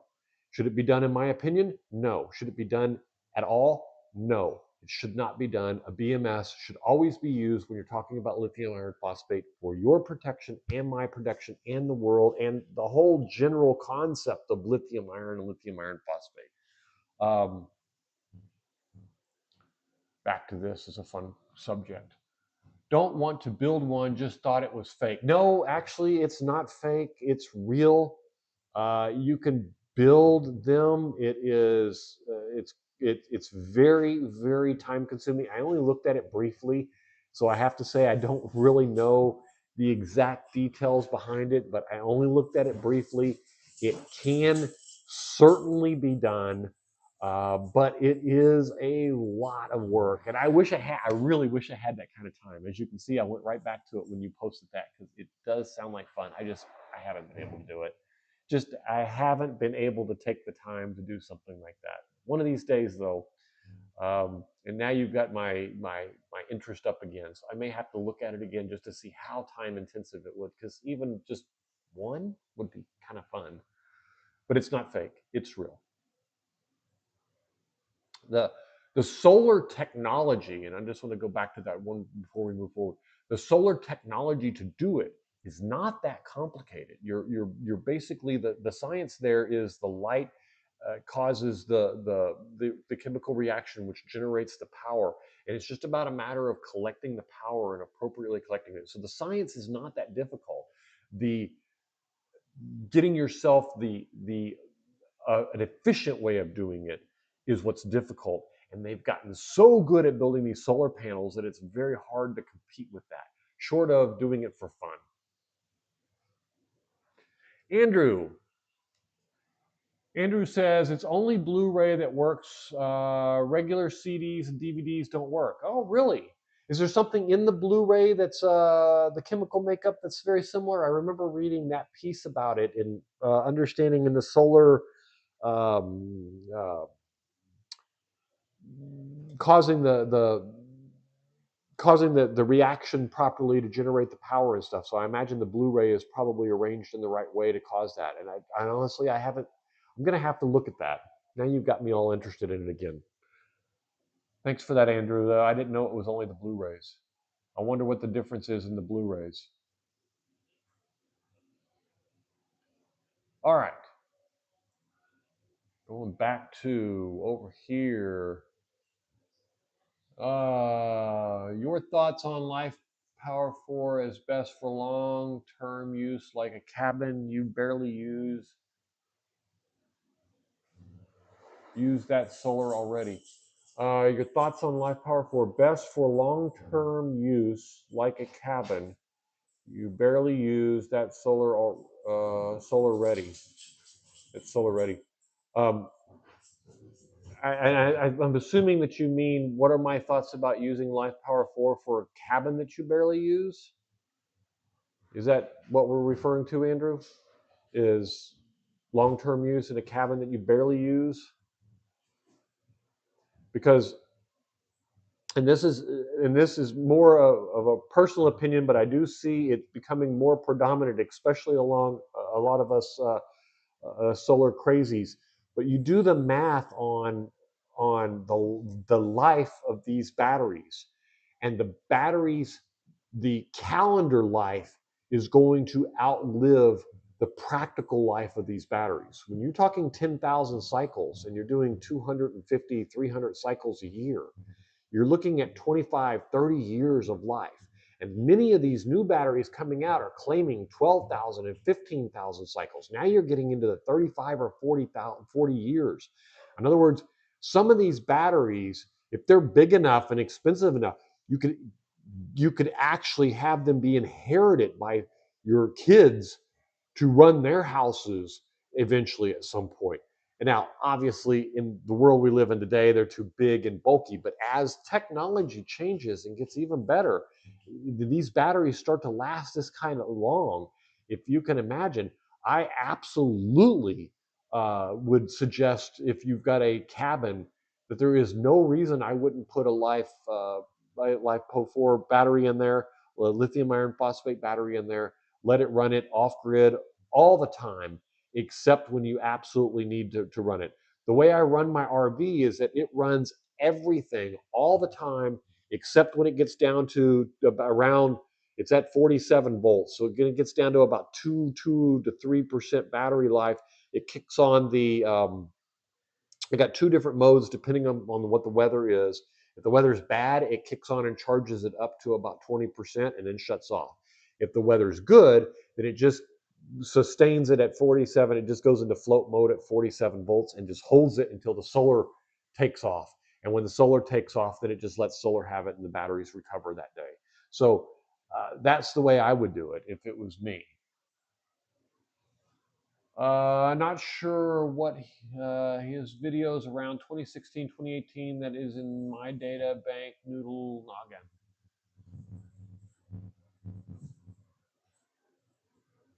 I'm not sure what I'm missing here.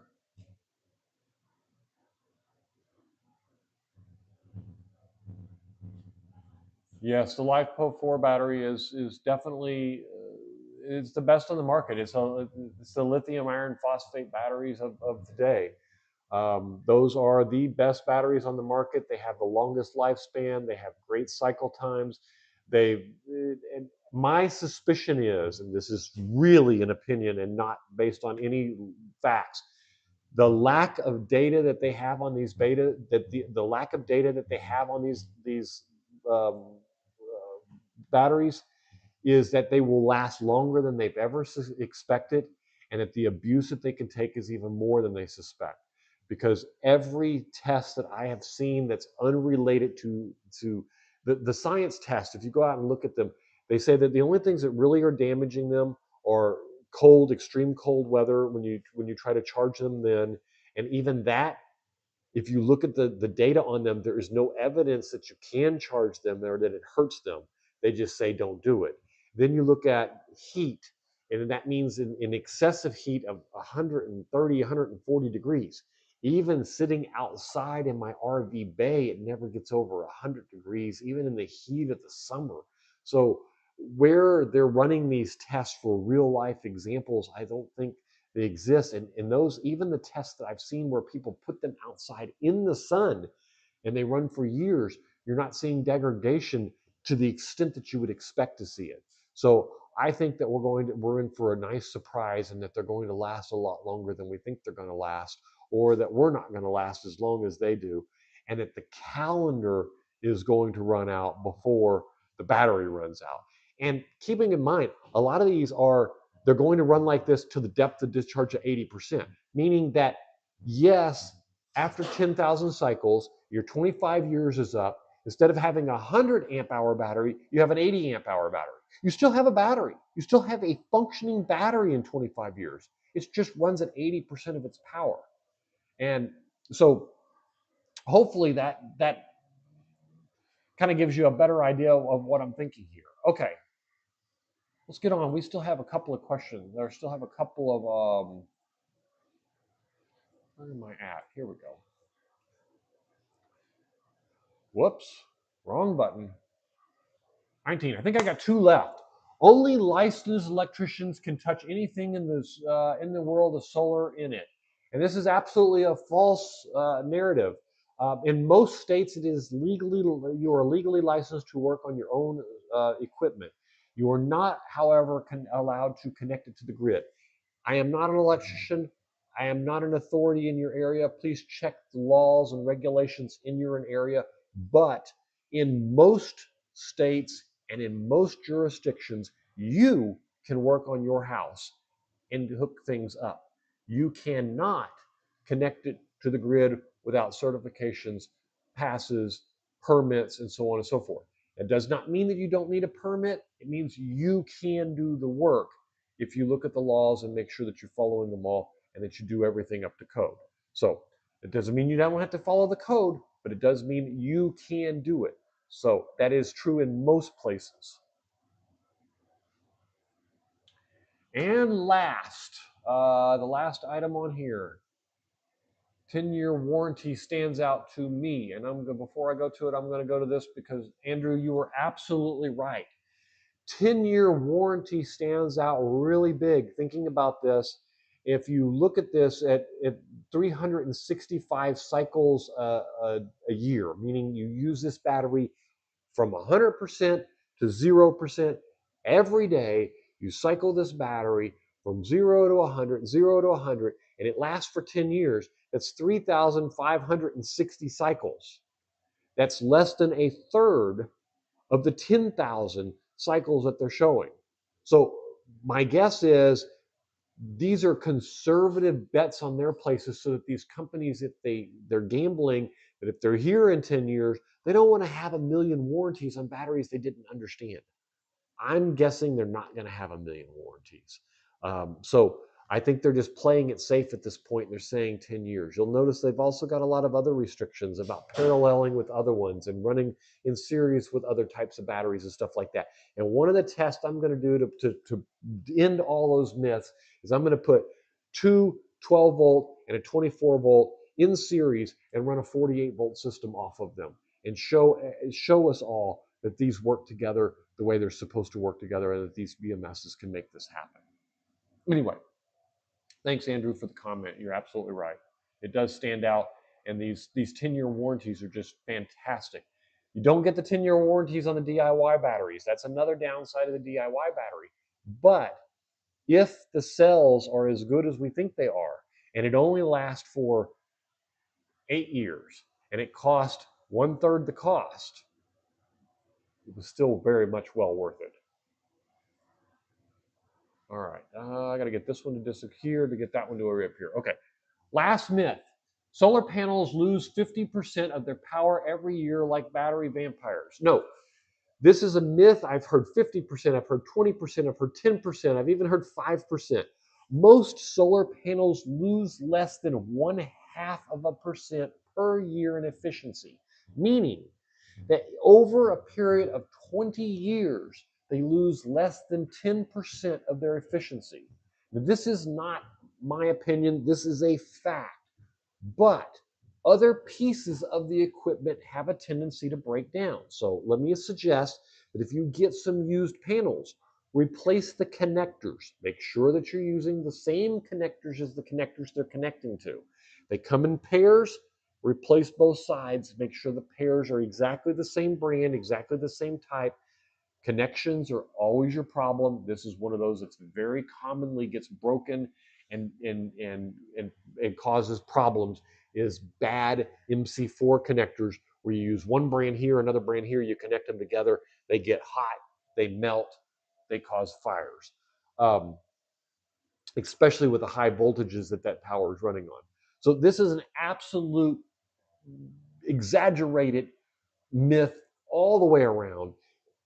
Quite to the contrary, most solar panels lose less than 10% over the period of 20 to 30 years, and that is less than 0.5% a year.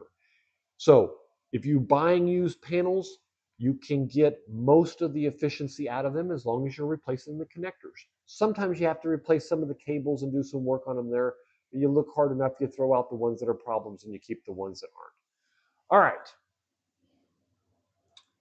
How is everyone doing out there? I think that is my last one. I just want to click the button and I do have one more. Oh, I guess I did find one more before I did it. Okay, so higher watt panels always mean better performance. No exceptions. It's science. No, this is an absolute myth. Different solar panels. There are a lot of different types of panels out on the market. They absorb light. They function differently. Some of them have diodes in them to some of them have diodes in them in order to shut off for shade. Some of them don't. Some of the new panels out on the market, you can even shade them and they're still producing power. So this is an absolute myth. It's not true. You don't automatically get more power from better solar panels. It comes down to how are they pointed, where are they pointed, what are they doing, what kind of shade do they have, what kind of panels they have. There's different types of panels. There's bifacial, there's non-bifacial, there's ones with diodes, there's ones with not diodes. There's dozens of different kinds of these types of panels these days to solve some of the problems that people have come in. There's also microinverters. There's also microinverters where You hook panels up and they generate straight into the 240 volts, which can go straight back to the grid or feed your 240 volt system, but it has to have a grid to match. Then you have optimizers, which basically determine if one has shade, it doesn't affect all the other ones.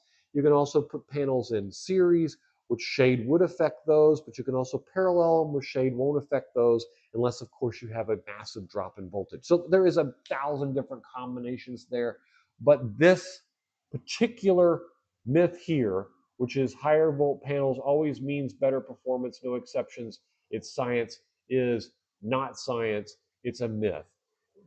Different panels can still produce different things that are different performing. And a perfect example of this is you take one of the old single cell panels with one set of diodes and you stick it out and you put one little small branch across it, and it can drop from producing 300 watts of power to 3 watts of power. You take one of these brand new panels that came out 2 months ago with that has shade resistance in them, and you can put a tree across it and it still produce, even if it's only a 200 watt panel, it can still produce 190 watts or 150 watts. So it's a myth, and that's all there is to it. And that is the last question of the day. So I want to give one more chance we had a wonderful group of people chatting today. I'm going to take a drink, see if there's any last questions before we hang up for the day. This is my last show from Atlanta. I will be heading home next week, and I will have probably some troubleshooting going on with my 6000 XP. I saw a report from it earlier today that shows me I've got a problem with it, so there'll probably be something on that. And I'm looking forward to the videos on the new solar shed upgrades where we build complete 12 volt, 24 volt, 48 volt systems for the solar shed, complete with inverters and batteries, charge controllers, solar panels, wiring, everything. We're going to do everything from scratch each time so that we can do the whole system.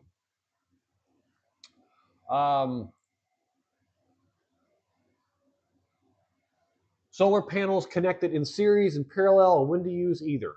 You got it. That will be, I am going to focus on that exactly and give us some really good understanding of exactly how to do that. Not only that, but how to mix different panels with different voltages. I'll take care of it. And I'm hoping that was a question for the future. If it's a question for today, please let me know right now, and I will do some variation of answering that. But I do have some videos on that, but I will definitely take care of that. CJ, thank you. I know you were here. I think you were here the whole show today. Thank you for coming. I appreciate it. And I did want to, I don't think I've talked about this today, but let me just take a look at the number of subscribers we've got. I know it's still going up. You guys are just fantastic. It just amazes me. And thank you also. And 9,322 subscribers today. Thank you guys. That is wonderful. I really appreciate everything. You guys are fantastic. 9,332 subscribers. Holy cow. Who would have thought just a few months ago when we started all this? For the future. Okay, great. I will make sure I take care of it. That is one of the subjects I'm going to focus on, along with building the solar shed. I've got now that we're getting into the nitty-gritty details, I want to get into digging into some of these subjects in great detail. But you guys are fantastic. I really appreciate all of the feedback. I appreciate all of the members, especially we are up to the way up in the number of members we've collected lately. All of my members get early access to all the videos. As soon as I have them done, they're posted to the members. So if you're interested in that, you also get some behind the scenes photos and stuff like that. Sometimes like the live stream, sometimes I'll post pictures about what the setup looks like behind the scenes. I'll post pictures of solar setups that I'm doing and take some snapshots here and there. For the premium, the highest members, I'll do some shorts about things that are coming up and stuff like that. So a lot of perks and stuff. Nothing special. The most benefit that it gives is that you help pay for a lot of the different tests and solar equipment and stuff that I buy to run things. So, and I try to throw in a couple little bonus products as we go along. But thanks everyone for all of your support. Most importantly, watch the videos, like and subscribe.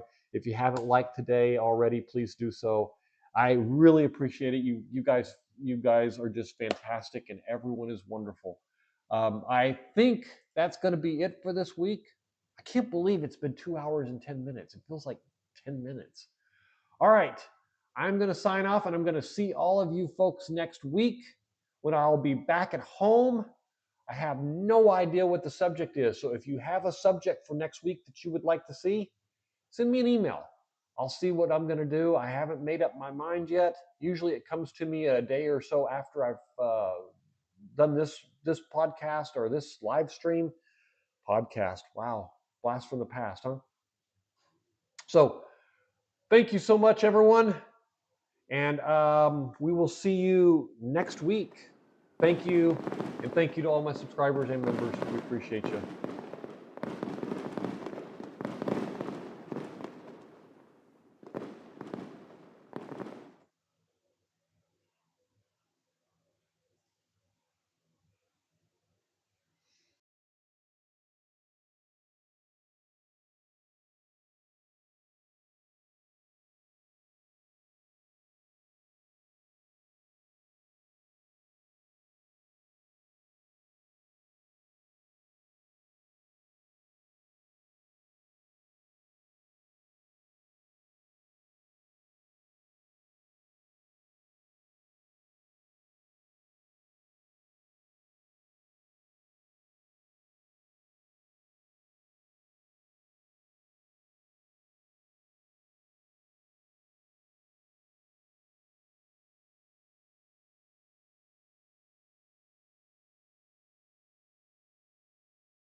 We'll see you all next week. Thanks for coming.